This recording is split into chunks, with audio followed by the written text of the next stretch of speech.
The government of Finland, in collaboration with the European Union, EU, has sent a formal letter to Elon Musk, the owner and chairman of X, formerly Twitter, concerning misinformation spread on the platform. The EU has passed new legislation requiring social media platforms like X and Facebook to combat misinformation, disclose how divisive content is amplified, and stop targeted ads based on sensitive personal attributes. Before sending the letter, the EU conducted a survey revealing that 83% of Europeans believe misinformation threatens democracy.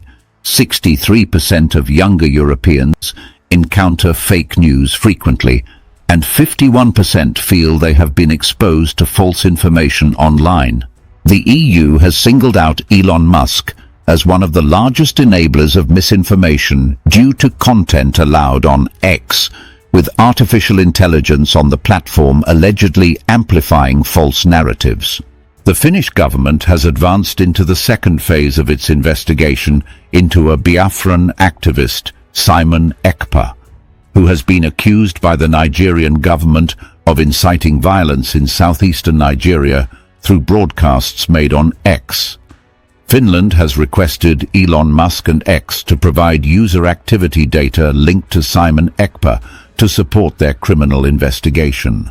They have accused Elon Musk of allowing Simon Ekpa to spread harmful content without intervention.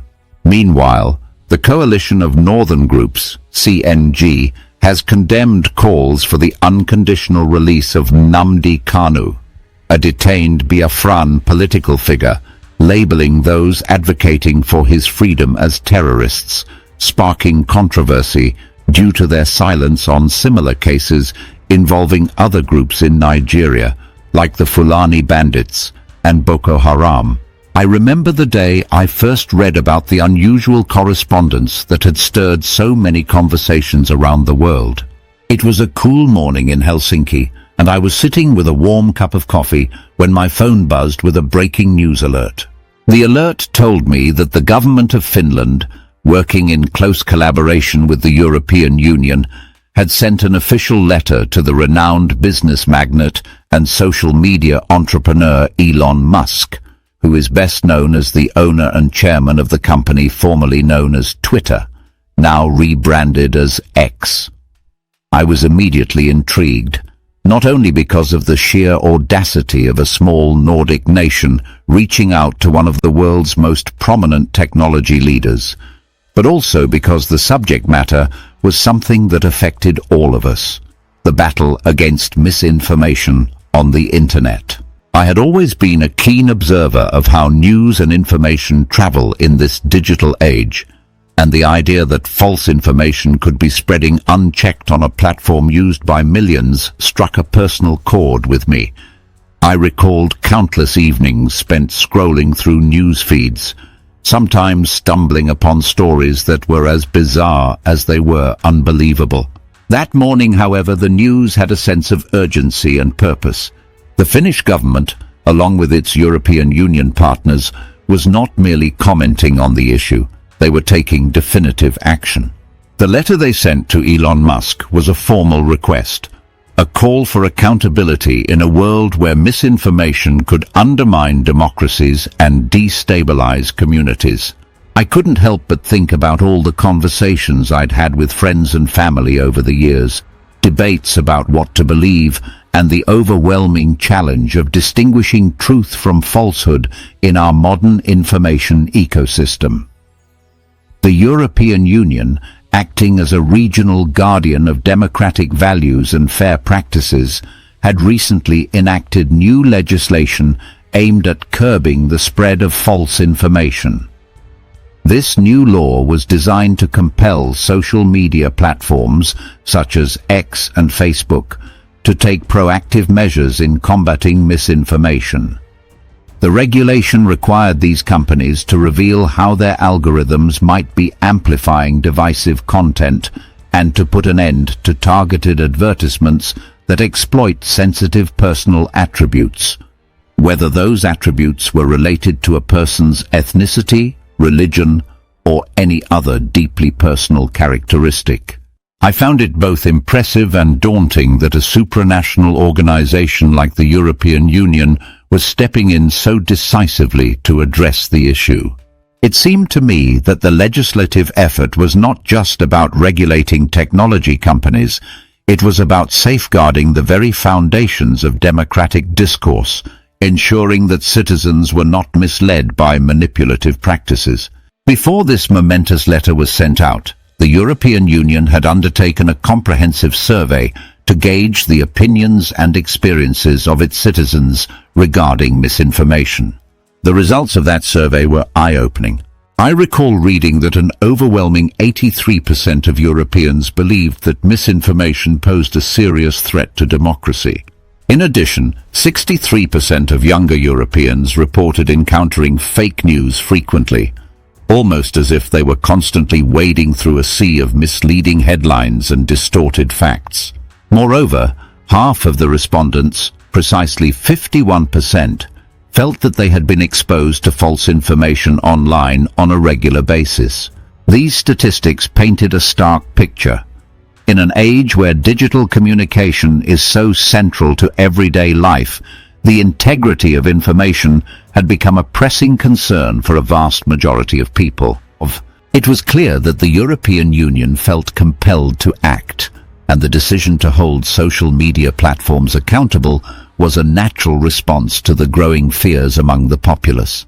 What made the situation even more compelling was that the European Union had identified Elon Musk as one of the largest enablers of this problematic spread of misinformation. In their view, the content policies on the platform X, which had undergone several transformations over the years, were insufficient to prevent the proliferation of false narratives. Some critics even claimed that the artificial intelligence system employed by the platform was inadvertently boosting the reach of misinformation by favoring sensational or divisive content. I remember thinking how ironic it was that a man renowned for his innovations and groundbreaking ventures was now at the center of a controversy that questioned the very impact of technology on society. The letter from the Finnish government was not just an inquiry. It was a formal admonition urging Elon Musk to take responsibility for the role his platform played in the spread of harmful information. Amid all these developments, another significant aspect of the story began to unfold. The Finnish government was not only concerned with the general phenomenon of misinformation, but was also deeply involved in a specific criminal investigation. The authorities in Finland had recently advanced into the second phase of their inquiry into a Biafran activist by the name of Simon Ekpa. Simon Ekpa, who had become a controversial figure, was accused by the Nigerian government of inciting violence in the southeastern region of Nigeria through his broadcasts on the platform X. The allegations were grave, suggesting that the messages spread by this activist might have played a part in igniting unrest and potentially even violent confrontations in a region already fraught with tension. I found it particularly disconcerting that a single individual's online activities could have such far-reaching and dangerous consequences, prompting an international investigation that involved multiple governments and agencies. In connection with this investigation, the Finnish government made a formal request to Elon Musk and the management of the platform X. They asked for detailed user activity data linked to Simon Ekpa, data that could help them piece together a comprehensive picture of the digital footprint left by this activist. The authorities claimed that the information provided by the platform would be crucial in understanding how Simon Ekpa might have used the service to spread messages that not only misled people, but also incited them to commit acts of violence. It was an unprecedented move, a government reaching out to a private corporation with a request that touched on issues of data privacy, freedom of speech, and national security all at once. As I read through the details of the request, I could almost feel the weight of the situation. The Finnish government was saying quite clearly that they could no longer stand idly by while harmful content was allowed to proliferate unchecked on one of the world's largest social media platforms. At the same time, another part of the story was unfolding on a different front. In Nigeria, the controversy over misinformation and its consequences was not limited to the investigation into Simon Ekpa. A separate group, known as the Coalition of Northern Groups, had issued a scathing criticism regarding the calls for the unconditional release of a detained Biafran political figure named Nnamdi Kanu. The Coalition of Northern Groups went so far as to label the individuals advocating for Nnamdi Kanu's freedom as terrorists. This strong condemnation was not without its own controversies, as many people found it perplexing that the same group that denounced the unconditional release of one political figure was notably silent on similar cases involving other notorious groups in Nigeria. For instance, there were comparisons to be made with incidents involving the Fulani bandits and the extremist organization known as Boko Haram, both of which had been responsible for significant violence in the region. I remember feeling a mix of surprise and disappointment as the situation seemed to reveal a complex web of political maneuvering, regional tensions, and a struggle for control over narratives that could sway public opinion in various ways. While I sat back and absorbed all these layers of news, from a small Nordic nation taking a firm stand against digital misinformation, to the intricate dynamics of Nigerian politics and regional conflicts, I could not help but reflect on the broader implications of what was happening. It was as though the digital world and the real world were colliding in ways that no one could have predicted. The decision by the Finnish government to send a letter to Elon Musk was a clear signal that even the most influential technology platforms were not above scrutiny. In our interconnected world, where information flows faster than ever before, the actions of a single individual or a single company could have ripple effects that extended far beyond the confines of the internet. I recalled a conversation I had with a friend not too long ago in which we discussed the power of social media and its ability to shape public opinion. We had debated whether technology companies should be held accountable for the content that appears on their platforms, and the discussion had ended without any definitive conclusion. Now, however, with the Finnish government's intervention, it seemed that the debate was moving from abstract theory to concrete policy. The European Union's new legislation, aimed at curbing the spread of misinformation and holding technology companies accountable, represented a bold step toward rebalancing the power dynamics between private corporations and public interests. I found myself nodding along in agreement as I read about the survey results. 83% of Europeans were deeply concerned about the threat misinformation posed to democracy, and 63% of younger citizens reported encountering fake news with alarming regularity. It was a wake-up call for all of us, a reminder that the integrity of the information we consume is something that should never be taken for granted. The letter from Finland, with its detailed requests and firm tone, was more than just a bureaucratic exercise. It was a manifestation of the growing sentiment that public trust in digital platforms was being eroded by unchecked misinformation. I remember thinking about how much responsibility fell on the shoulders of technology leaders like Elon Musk. When you own a platform that millions of people use every day, the decisions you make about content moderation, algorithmic amplification, and user data can have profound consequences. The Finnish government's insistence that Elon Musk provide user activity data linked to Simon Ekpa was not merely about one individual's actions, it was a challenge to the broader practices that allowed harmful content to thrive. It was a call for transparency and accountability in an era where the digital landscape was increasingly becoming the battleground for truth and deception. As the story continued to unfold, I found myself delving deeper into the investigation surrounding the Biafran activist Simon Ekpa. The allegations against this activist were serious, with the Nigerian government accusing him of inciting violence in the southeastern regions of Nigeria.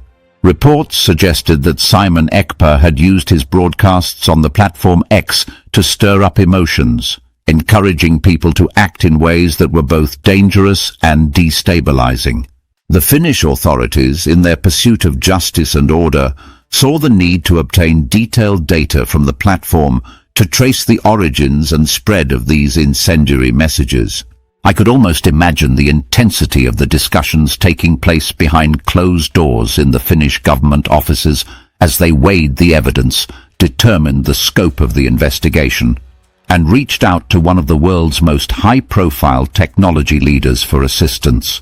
It was a moment that underscored the interconnectedness of global events, where a decision made in one part of the world could have direct implications thousands of miles away.